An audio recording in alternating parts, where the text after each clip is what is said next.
A lot of people thought my Greeley video was wrong. But the truth is, the mix-up came from one specific detail in my original video, the part where I mentioned how Nathan Meeker died. And that's exactly where the confusion started.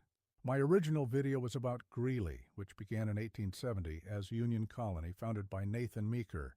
Everything I talked about, the selective membership, the colony rules, and the planned community, all applies to Greeley, not the modern town of Meeker.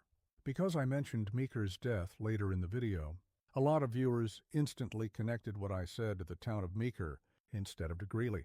So the confusion didn't come from the history, it came from the name, and from the fact that Nathan Meeker's life ended in a completely different part of Colorado.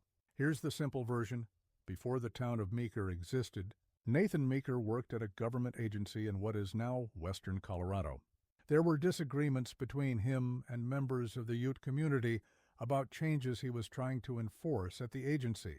Those tensions eventually led to a major conflict in 1879, now called the Meeker Incident.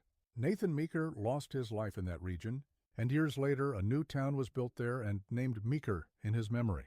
Because I mentioned that part in my original video, viewers understandably connected the two stories. Here's the clean breakdown.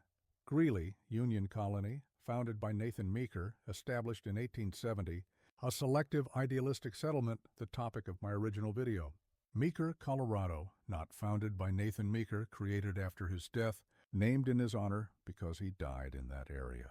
So even though both stories involve the same person, they are two completely different locations with two different histories. Everything I said about Union Colony and Greeley was accurate. The mix-up only happened because I mentioned Meeker's death, and viewers connected that detail to the town of Meeker instead of to the earlier community he actually founded. Once you separate the two stories, the history lines up perfectly. If you want a deeper look into early Greeley, or a clean breakdown of how the town of Meeker developed afterward, tell me which one you want next. I'll cover both.